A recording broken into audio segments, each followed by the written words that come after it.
Good afternoon and welcome to AIP. My name is John Shabilsky and I'm Director of Financial Planning at Pastone, as well as a National Board Member and Treasurer of AIP. The focus of AIP is changing the world by inspiring and equipping professional advisors to impact philanthropy one gift at a time. We're nearly 2 years into our merger into AIP, and we're continuing the tradition we started over a dozen years ago when we created the Boston Philanthropic Advisors Roundtable to provide a place for education and networking among professionals who share an interest in philanthropy. For those of you who are not members, you can learn more about us at www.advisorsinphilanthropy.org. With this event, we're heading into our summer recess, but we will be back in the fall with new content, national webinars, as well as local meetings that I hope we will be able to conduct in person. So check back with us in the fall, or if you're on our email distribution list, look for our emails for upcoming content. Today's program is on transformative strategies for scale and sustainability, developing philanthropic partnerships, whether through mergers or otherwise, as a means of gaining scale and positioning for the future. Our moderator is Melissa Sampson-McMorrow. Melissa chairs Nutter's Tax Department and co-chairs the Nonprofit and Social Impact Practice Group. She is also serving as co-chair of Nutter's COVID-19 Task Force. Melissa specializes in advising healthcare, higher education, cultural, and other charitable and nonprofit organizations and their affiliates on a wide range of issues related to tax exemption and nonprofit status. Melissa also regularly advises donors in developing and optimizing their charitable giving goals. And with that, I'll turn it over to Melissa. Thank you very much, John and AIP, for hosting today's webinar. We have with us two panelists who could not be more passionate about this topic. So I am pleased to introduce to you Eric Curtis, President of Curtis Strategy, and Jean Phelps, CEO of LifeLinks Class. Just to pause it for a moment, this program was originally scheduled for March 16th when it all began. And we thought it was a very relevant topic at that time, and we only feel that it's even more relevant today. So thank you, Eric and Jean, for sharing your knowledge with us today. Very briefly, Eric, Curtis Strategy's mission is to advance organizations towards future viability by designing innovative strategy and sustainable business models. Curtis Strategy specializes in strategic planning, organization design, board development and governance, and merger strategy, much of which you'll hear about today.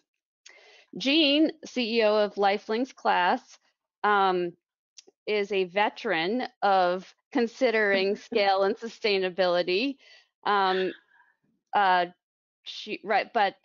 Just a little bit on LifeLinks Class, which used to be two separate organizations. They provide services and supports to people who have an intellectual or developmental disability. Their founding families express a desire for all persons to experience a full life. This principle motivates them today to ensure that LifeLinks Class homes, day services, and community sports are innovative, personalized, and valued. And as I said, Jean has lived the consolidation experience, and we're thrilled that she's here today to share her insights, which are applicable to her sector, but also across the nonprofit sector. So I'm about to turn it over to you, Eric and Jean, but I just a little bit of a programming note, two programming notes. Number one, we will allot time at the end for listener questions. So if you have a question, please put it in the questions section, and we will take your questions to the best of our ability. And then if anyone is interested in switching their speaker presentation mode, if right now you are likely to be seeing everyone in the panelists, if you're interested in focusing more in on the speaker for a better viewing experience, you can just click on the Who's Talking button in up on the top of your screen and make that change. So Eric and Jean, over to you. Thanks, Melissa. I really appreciate it. I want to thank Nutter for hosting the webinar, as well as AIP. for supporting us in this. And thank you everybody for joining us. I think both Jean and I are really excited to share our experience and journey over the past few years. So just as Melissa had mentioned, the webinar will be kind of in two parts. The first, Jean and I will go through a presentation, and then we'll get right into answering some of your questions that you may have as the second half. So let me just jump in real quick here now. So again, we're going to dive into a little bit of background on health and human services and what's going on. Even though there's a significant amount of different types of nonprofit entities, there's quite a bit happening in the health and human services space. So I thought by just kind of starting with a macro view, which will lead into Jean's discussion on her experience with what her sector is in the merger between Lifelinks and CLASS. So right now, there's quite a bit happening with healthcare reform and accountable care organizations, and this has really shifted how funding has happened for the industry. And part of that was due to the advancements in technology affording the opportunity to conduct and handle business models a little differently. And what that means is that there's going to be a high reliance on technology going into the future, whether that be for person-centered planning, patient-centered planning, et cetera. And so the state is looking towards larger entities to be able to contract with. And the rumor out there is that sweet spot in size is going to be right around $40 million, because that's the size of the organization that's going to be able to afford the infrastructure that's going to be necessary in the future, whether that be technology and those types of resources. So right now there's over 6,000 human service organizations in Massachusetts. And if you think about the complexity of 6,000 organizations operating in the same sector, the same space, that's 6,000 agencies that the state has to deal with. That's 6,000 levels of fragmentation within the system. So when we look at trying to go towards a more integrative care model, that becomes very difficult to manage. Also, with the different systems, the alignment between capturing data and sharing that across multiple platforms becomes just that much more complex. Healthcare is forming these large healthcare systems, and I think what we'll start to see over the next 5 to 10 years is the formation of human service driven systems and that continuum of care. Because right now, the health and human services sector are experiencing significant competitive threats, not only from within and agencies either experiencing funding loss, but competitively bidding for RFPs that may go out on certain programs or services and things of that nature. A lot of these competitive threats are also coming from the for-profit world as health tech becomes more and more accelerated and starts to enter this space. We'll see things like a care.com, which has peer-to-peer technology application, or like-type organizations entering the space. In addition, we'll also see artificial intelligence creeping in to support decision-making, as well as just overall quality improvements. So all of these things, and especially the advancements in technology, are really accelerating the pace of consolidation. And over the past couple of years, there was a few mergers happening within the sector, but COVID-19 really strapped a rocket to the need to do this, and the need to consolidate, whether that was organizations experiencing funding cuts, or whether that was organizations realizing that they needed to have substantial size to afford some of the infrastructure that was going to let them play at a customized experience level, or at a level that allowed them to capture data and information. So I just want to switch it over to hand it over to Jean so she can talk a little bit about her experience in the human services world. So take it away, Jean. So, hi, welcome. Glad to see you all. And thank you to Nutter and AIP for the invitation to finally do this presentation.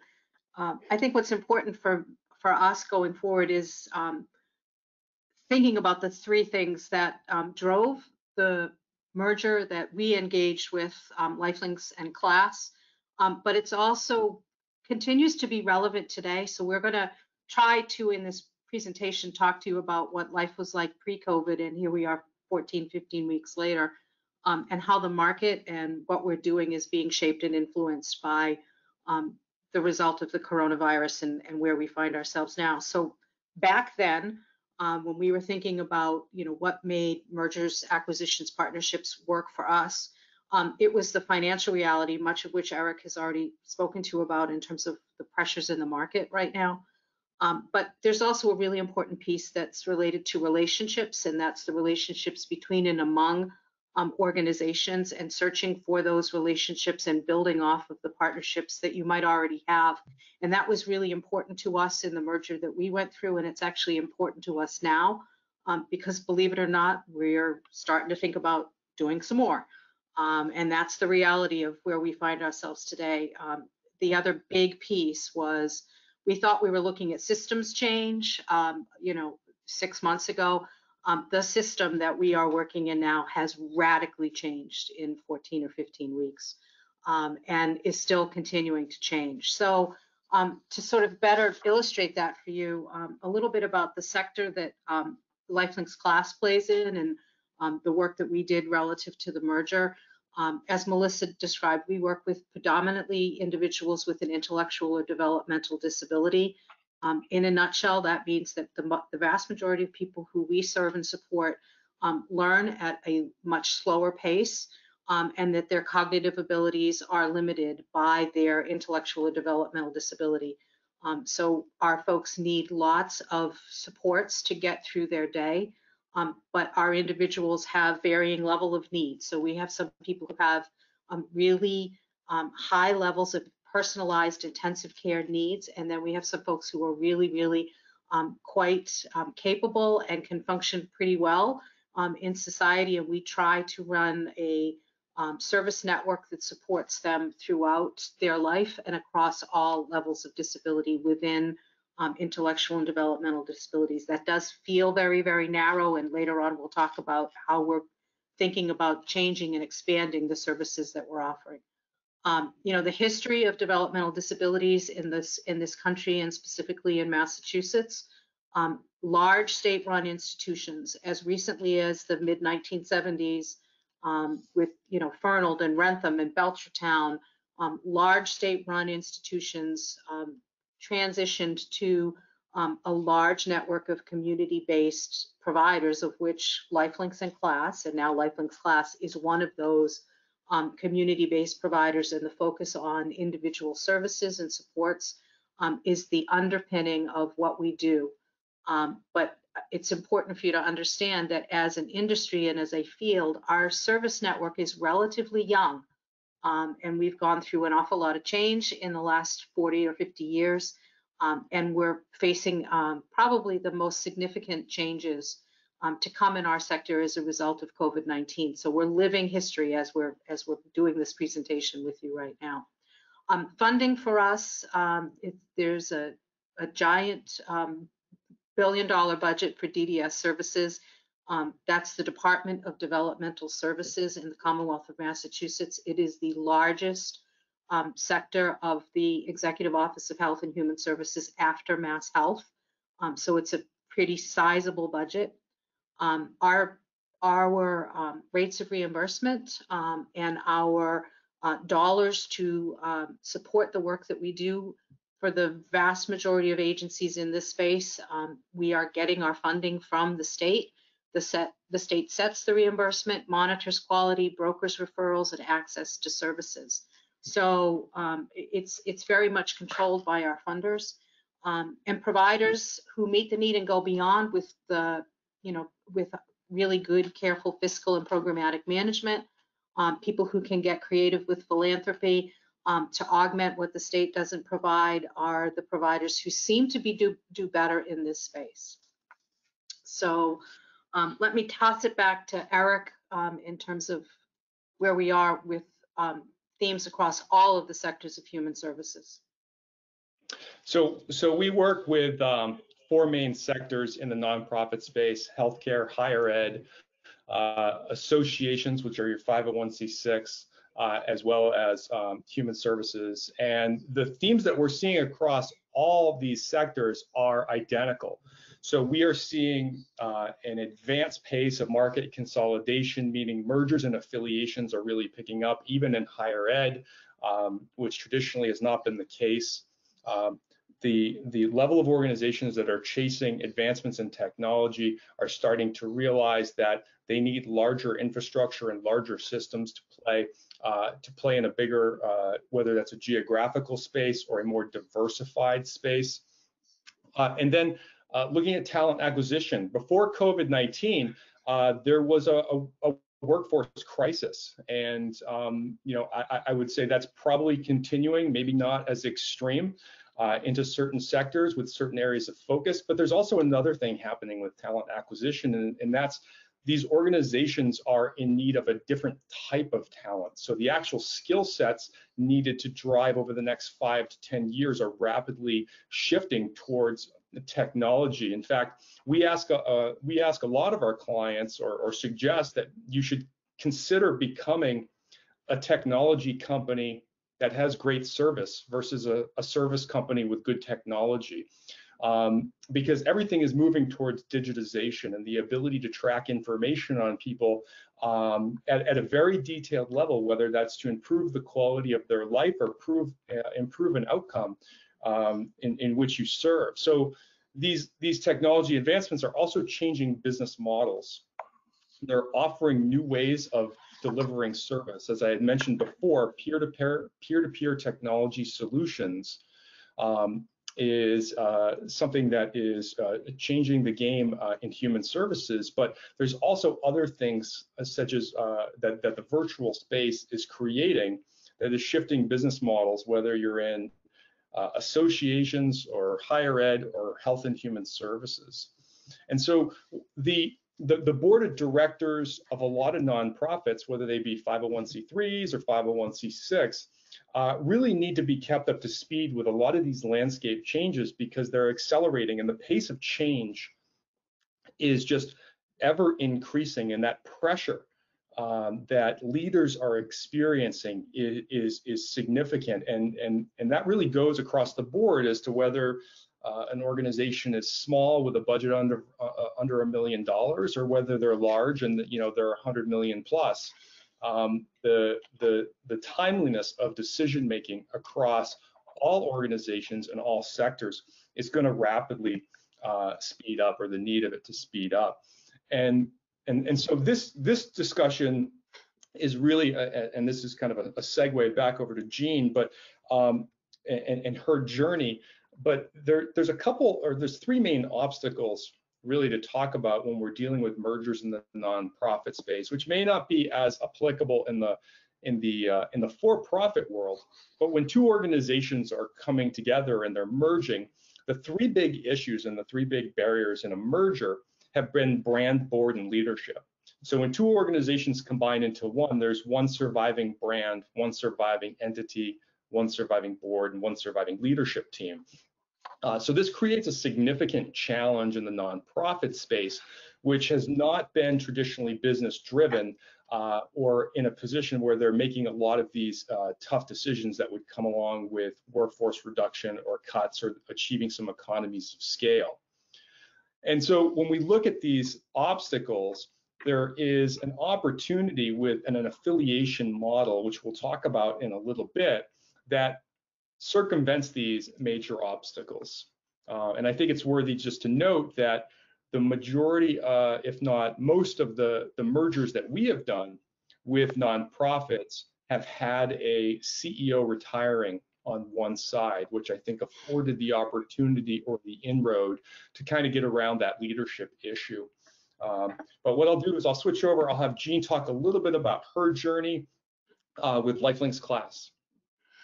So this is kind of the fun part for me, where I get to tell you what we had been working on for a couple of years before we sort of hit the wall that we'll call COVID-19.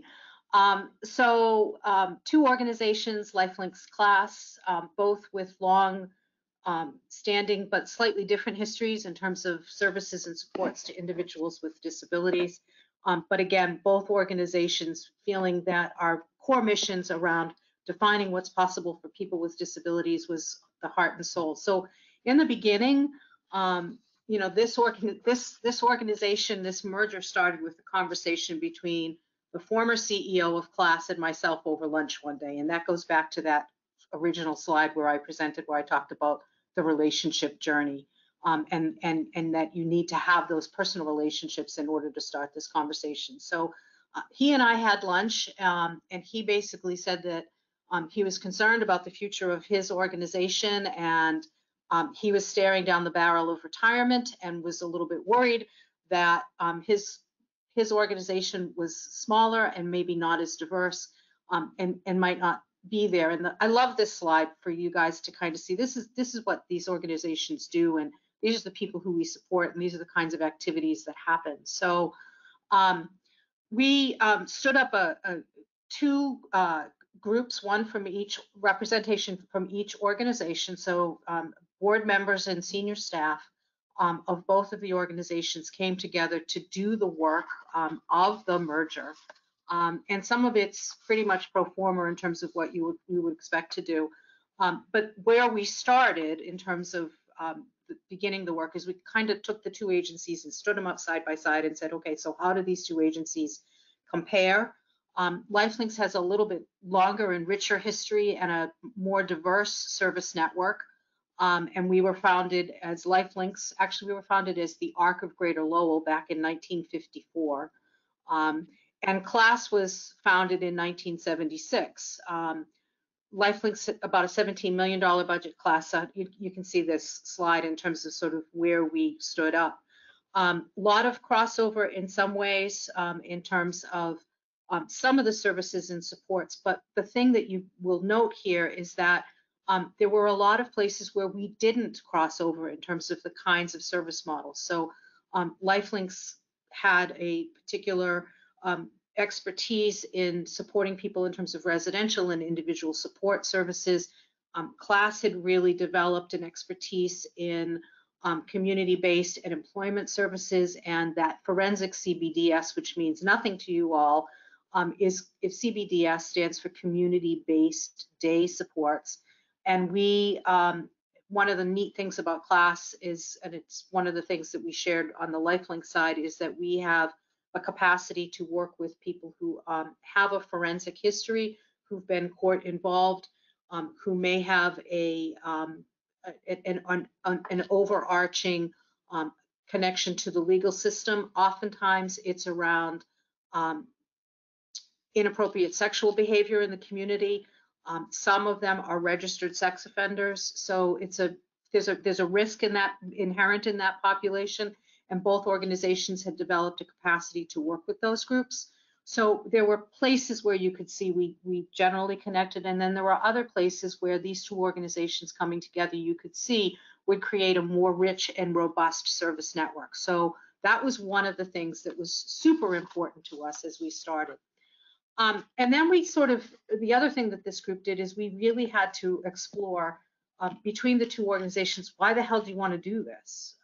At that point in time, when we started this conversation now almost 3 years ago, Eric, because it's been a year since we merged, you know, we really needed to understand why we wanted to do this, and expanding services to families and to individuals, creating that one-stop shop where we could be able to provide the entire service array. We knew we were looking at decreased funding and increased regulations.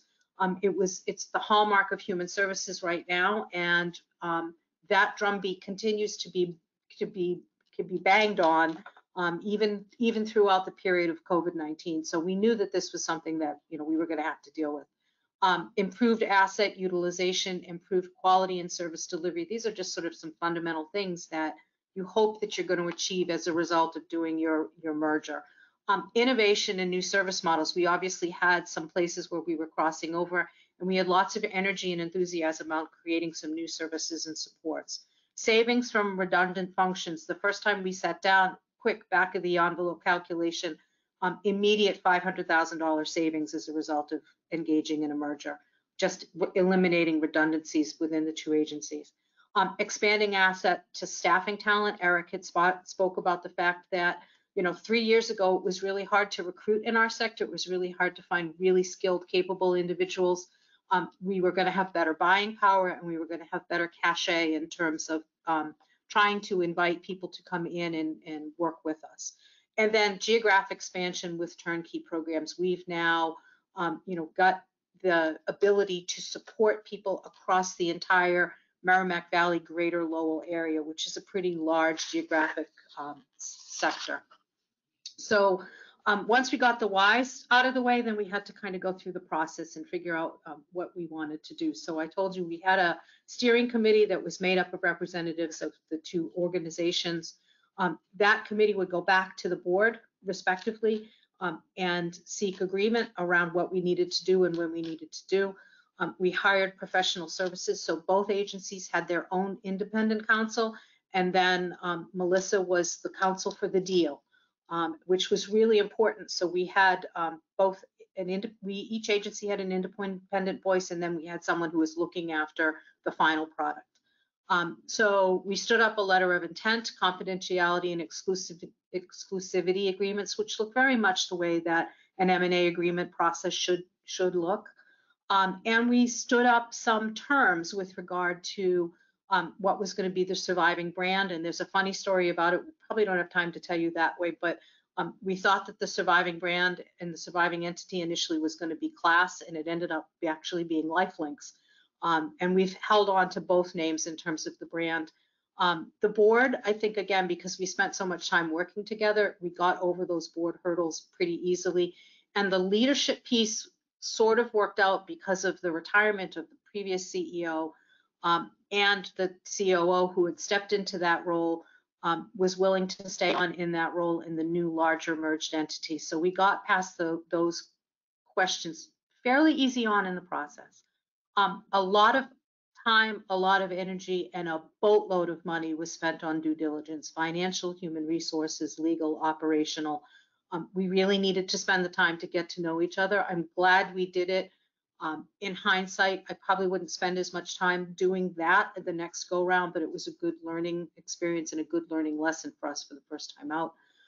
Then talking to our funders, notification and engagement.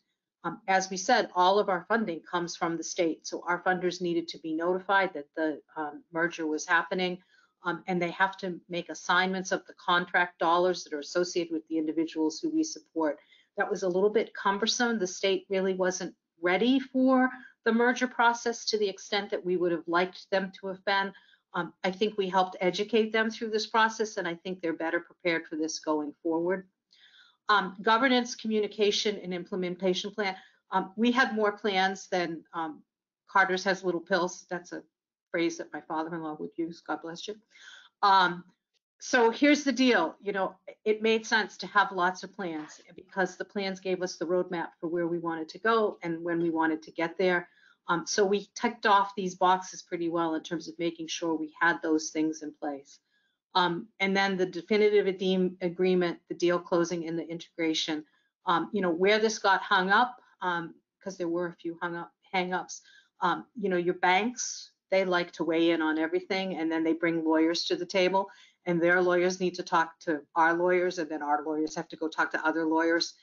So that costs time and money, and they don't work on the same timetable that we do. That's abundantly clear. So in some ways it slowed down the process, but it was good because it was a learning lesson for us.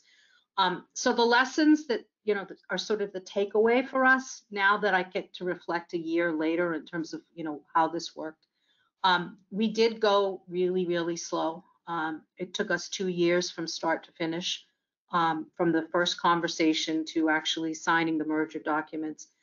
That was important for us in terms of learning this process. I'm not sure now, given where we sit right now, that I want to take another 2 years to do the next merger or the next affiliation or the next partnership. I don't think we need to take that long, but at least we've got what we need to under our belt.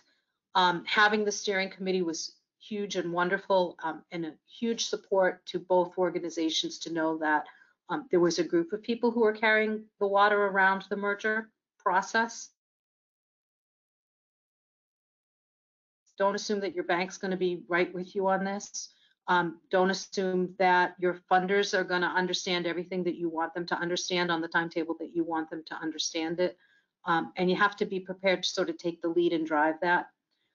Retaining the best talent was, it was sort of a no-brainer because we really did have some really good folks sitting in the seats, but we did have to sort of tease out, well, who's going to finally sit in the role. So it did mean making some hard decisions around some people who needed to leave because there weren't two chairs. There was only one chair and there were two people, there were two incumbents. So that is a little bit of a hard process, but I can tell you that all of the people who left us as a result of the merger landed in really nice positions. So people had work. It's not like people got tossed out on their ear.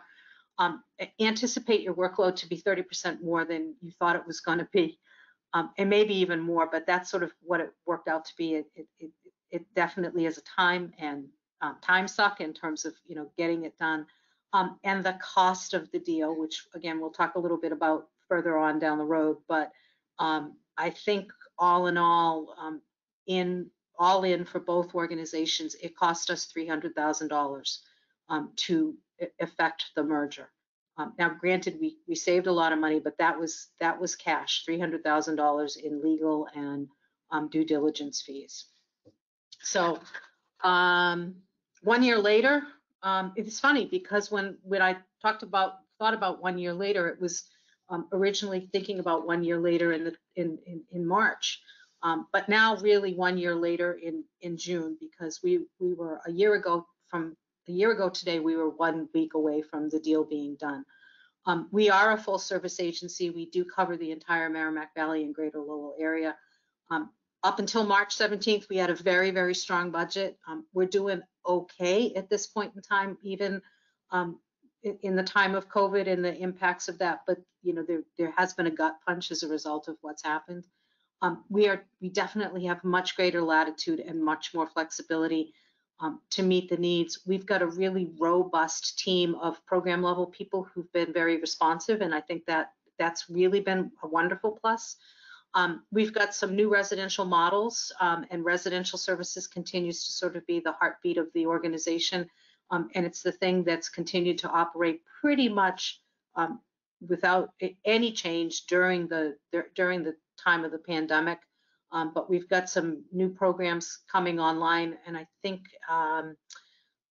in the fall we'll have 2 new homes and another home online in the spring. So there's lots of growth on our residential side. We do have more resources, or we did have more resources for innovation. We definitely could use more, and this is a really critical point in time for us. There's a boatload of innovation that's happening within the organization. And even though back in March we were saying that we were positioned for partnerships and affiliations, the COVID-19 coronavirus process and the fallout from that has actually accelerated that. And we're actually in active conversations with a couple of entities around partnerships and affiliations. We're serving 800 individuals. We have 500 individuals, clinicians, and staff. That number is a moving target now because of some service design changes that are happening. 16 group homes, soon to be 19, and 3 locations where those day services operate out of Chelmsford, Lawrence, and Wilmington. So that's sort of in a nutshell what the merger process looked like for us. So Eric, you want to talk about the future? Because that's really clear. Sure. So I think one thing that Jean realized as the organizations were merging is that, once the merger took effect, was to kind of bring everybody to the table, the new board, the new leadership teams, and conduct a strategic planning process, but a very thoughtful one. And the results of that were really around building an end destination for Lifelinks class as the gateway for fulfilling lifelong human service needs. And that really was, as there's a push towards value-based reimbursement, and there's a push towards giving individuals that need care more choice, and then the need to service a broader continuum of care, being that hub and that resource across a very diversified network of capability was just going to be that most critical end destination for the organization to achieve. And then the three things that would tie up into that was building an integrated human services network, and that really started looking internally. So as we mentioned, technology is moving at an unbelievable pace.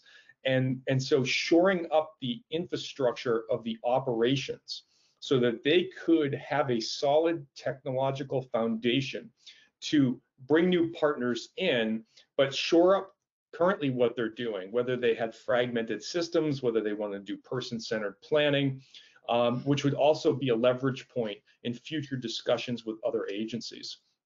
And then second was to positively impact the community and those being served. And this really gets down to the branding and the brand positioning. So LifeLink's class is undergoing a rebrand, which will be announced in the fall. As both organizations have come together, they've identified who they are, but are also putting together some strategies around thought leadership, and using this rebrand, this new messaging, this thought leadership as a way of convening or inviting other providers into a larger network. And lastly, pursue collaborations, alliances, and partnerships. As we've already mentioned, the pace is really picking up, and so the need to partner and collaborate, whether those are mergers, affiliations, or shared services, or whatever they may be, is going to accelerate because there's going to be pressure on infrastructure and margins going forward. And so moving right from strategy, we wanted to just talk a little bit in this webinar about implementing the last one, which is around mergers and affiliations and how do we get there. And the title of this is Strategy for Scale and Strategic Growth. And I want to point out that a lot of these nonprofit associations or these nonprofit organizations have achieved a significant size. Some are 30 million, some are 200 million. And the organic growth strategy may no longer be viable for the size that these organizations have reached. And a lot of them have started to look towards this non-organic or this merger and acquisition, so that they're not just getting small incremental growth, that they're achieving large scale to get the resources that they need to be relevant and sustainable in the future. And the affiliation model is affording a rapid growth strategy. So just real quick as a background, mergers, two organizations come together and there's one surviving entity. So you have to deal with brand, board, and leadership issues. Whereas in an affiliation, you are locked in together, and the healthcare system is known for using the affiliation model, but one organization maintains themselves as the parent or that sole member, and the other organization as the subsidiary. The benefit here is two legal entities, two 501c3s, two 501c6s, maintain their independence. They maintain their brand, their board, and their leadership. Certain things may change with regards to governance powers of the subsidiary, but the benefit of this affiliation model is to achieve those economies of scale through consolidation of back office operations, HR, finance, and IT. But the real benefit is that it affords the ability to move at a very rapid pace because you do not have to focus on integration in the short term. The integration strategy can come down the road, and a lot of healthcare systems will rapidly grow by adding hospitals in their system or other providers in their system. And now that this is kind of trickling over to the human services side, you're seeing this as a viable model for growth, where that sole member, that parent organization, can bring others very rapidly into the network and be able to use that as a rapid way to add value to smaller organizations, consolidate the market, and then over time start to integrate key functions very strategically, very methodically, and in some cases maybe even create a new parent corporation that it would be like a healthcare system, but for human services, that would oversee that entire network. So a lot of organizations are starting to look at affiliation strategy as a way of getting around brand, board, and leadership, and using this as a way to achieve rapid growth as part of their strategy. But one of the key factors in any merger, affiliation, or partnership is going to be having the resources to be able to achieve that. And that's where I'll kind of throw it back over to Jean to talk through philanthropic strategy. Thanks, Eric. So I think the thing that is key, and that's this word cloud sort of gets to the heart of this, is that these words are really reflective of what happens in the health and human services industry, and where we are in terms of being mission-driven organizations, and that when we came to the table vis-a-vis our first merger, it was because what we wanted to do is we wanted to strengthen the mission of both organizations and create something that was better, richer, finer, and able to do more in terms of the depth and breadth of the organization. And that does line up really nicely with where philanthropy is at in terms of, hey, you want to be able to do more. The reality is that a merger is a really expensive undertaking, both in terms of time and talent and treasure. And we talked about all of this. It was 30% more work on top of running the organization. It really required a considerable amount of effort on the part of the leadership teams of both organizations, as well as members of the board of directors.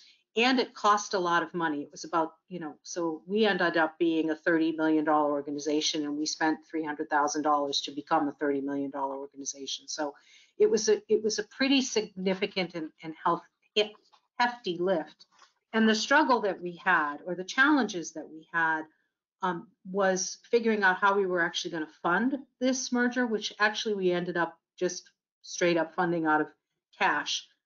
We sought opportunities for philanthropy to help us with this. And this is where I'm going to kind of put my hat on in terms of the beleaguered executive director of a nonprofit organization. We had a brilliant idea, which I still think could work, and I would love to see it work, of putting together a syndicate of like-minded individuals or organizations or foundations or anyone who felt that this was the worthy place to put some money would be to help organizations get to scale through some additional resources coming to us to support the merger. And we had a number of entities who said, wow, that's a really good idea, but that's not how we give our money. Money basically, up until this point in time, was given for a particular program. There's not a lot of systems money out there for capacity building, and that's really what we need in order to get organizations from where they are now to where they want to be.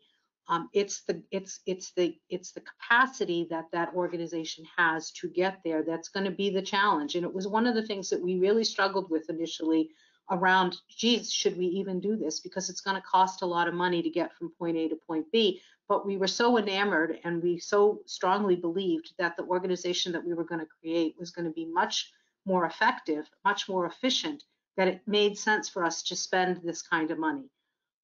So I think the thing that we're going to be looking for going forward is some impact giving organizations and foundations and donors who are willing to see beyond just, here's an individual program that's going to support kids with autism or adults who want to use technology in a different way, because those are the ways that we typically get funded, is you get money for specific programs.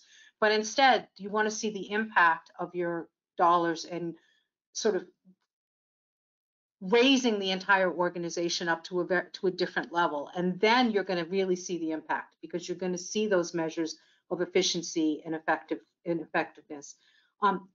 If there's anybody out there who wants to adopt an organization, this is the perfect time to do it, is when an organization is really trying to figure out, well, what should I be next? How do I get myself ready for the systems change that's coming?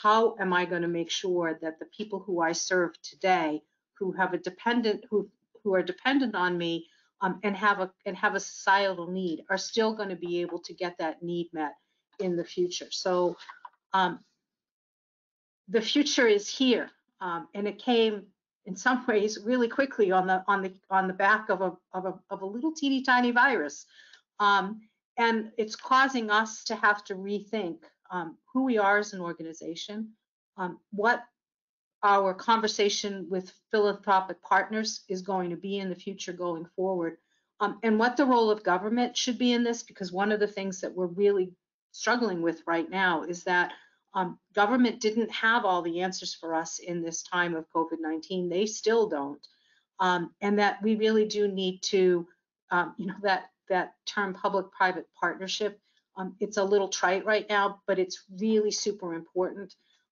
And I, for one, want to lead an organization that's going to be at the front end of those conversations. So, Eric, I don't know if you want to wrap up.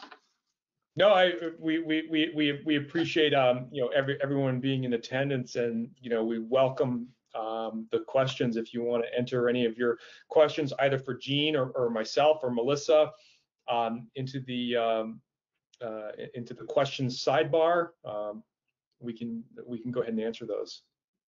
Yeah, thank you both. This is information packed, so I appreciate that. Information and insight packed. And we do have a few questions that have popped up, which I will start on. But I do want to stress one thing, and I really like how you brought it back to philanthropy, especially in an AIP program. And one of the things that I will say as as a participant in this process with organizations, I think that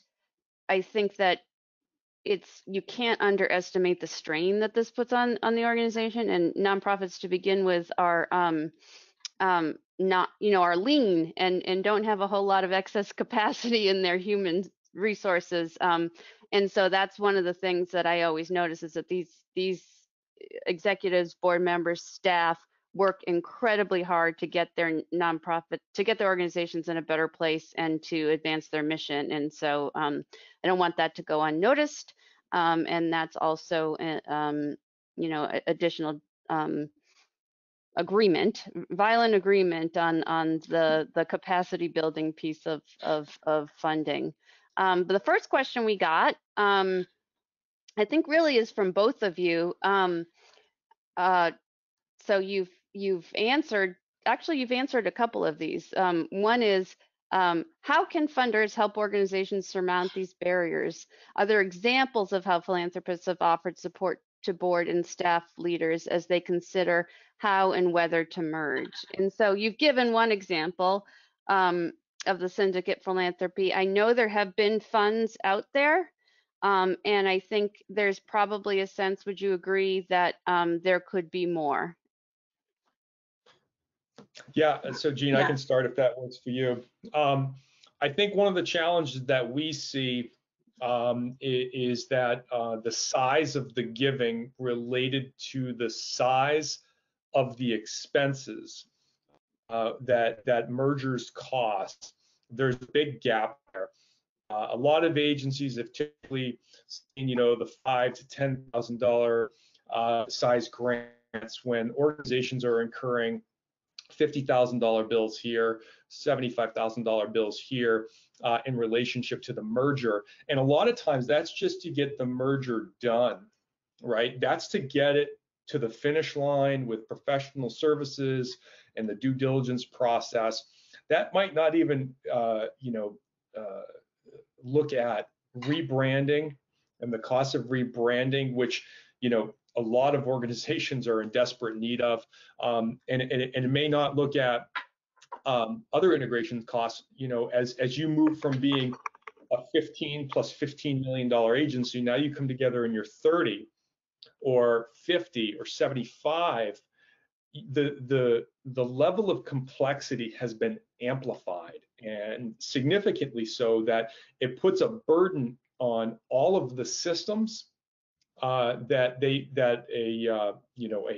mom and pop mentality organization might have, or even a small organization, mid-sized organization might have, where maybe they now need to consider electronic health records, and those systems cost a lot. Or if they're of significant size, maybe they need to look at enterprise resource platforms and how they can unify the fragmentation of internal systems. So I think being able to look at how philanthropy identifies some of the challenges as a partner, and bringing some of the expertise that you might have from even the for-profit side and understanding that landscape would make a significant difference. Venture philanthropy seems to be a big thing in how giving is transpiring, and I think that's just starting to materialize here and there, but I think there's a big opportunity to look at quite a few things. Jean, what do you think? I think I'd only add a couple of other things. At one point in time, the Boston Foundation actually did have a fund that was specific around mergers and acquisitions in the nonprofit space. That I don't believe that no longer exists. I think that the other piece of this conversation is that there are a number of agencies out there that don't even know how to go about doing this. So if there was a way to structure some funding to even help organizations think through this in terms of this is how you would even begin to approach this, because there are a number of organizations I think that are just sort of stymied because they're so focused on their mission and what they need to accomplish that it's very hard to kind of pick your head up and look at what's going on in the rest of the world. And I do also want to echo what Eric said. I joked about the fact that we had plans for plans. We had we still do have a post-merger integration plan. So once you've signed the document, there's still a ton of work that needs to be done to bring two organizations together. And you have to think about things like the culture of the organization, and you do have to think about technology, because it's everything from your finance and accounting systems, your HR systems, your payroll platforms, your electronic health records. Those are all costs that we've, I said that it was $300,000 to sign the document. We have continued to experience some pretty hefty costs related to post-merger activities that are absolutely legit and reasonable. And we did need to look at things like, okay, so what should be the financial accounting software package that we should use? What's the best size package for the size organization that we have now? So those needs are ongoing, and there's, our funders don't fund you to buy a new software package. They don't. You got to find that money somewhere else. So there are ongoing costs. So you can kind of think about this funding in three phases. It's what do you need just to even think about, what kind of funding do you need just to even start the conversation about the merger or the acquisition or the partnership or the affiliation. Then it's the actual costs of doing it. And that's related to due diligence and all of the legal stuff. And then there's the costs of, well, now that you've combined as an organization, what are you going to need to be spending money on in order to get the best organization on the back end? Thank you. Okay, you are right on point, both of you. Another question was how much do these cost? And you've mentioned the $300,000. Is that outlays? Is that $300,000 of outlay, or are you including staff time dedicated, that 30% staff time that you mentioned? When I did the back of the envelope calculation, I did include staff time in that, because it's time that was above and beyond what you would normally spend on program operations or agency management. Yeah. So it's hard costs and I don't know if I'd call them indirect, but time is money. And so here's another question, a little bit of a different topic. How can advisors encourage board members at organizations that are thinking of merging to put mission first, and as of course the people that they serve, over their individual role as board members? So, right, when you have a for-profit deal, the thing that's negotiated about most often the thing that's most highly negotiated is the purchase price, and very often there's not a purchase price in the nonprofit world, and I think sometimes the most difficult situations may be governance, and so I think that's maybe where the question is going. I mean, I think there's so much emotion tied up in these nonprofit organizations. In some cases, the smaller ones will have family members served at the organization and or have been on the board for a long time. And it's that balance of mission and money. But some organizations are more towards one end of the pendulum or another versus kind of being right in the center. And I think that, in my experience, that one of the reasons that we say to go slow to go fast is that the board needs to be taken through a journey to understand the total landscape shift that's happening. And in some cases, nonprofits are going to be going out of business. In other cases, that creates a lot of opportunity for larger entities like Lifelinks Class or some of the other ones that are out there to step in and play a value-added partner role before they do that. And so, when you look at the mission of an organization, the trends are pushing towards more broad-based. This is just my opinion of what we're seeing, more broad-based missions that are very diversified within the sectors that they play in.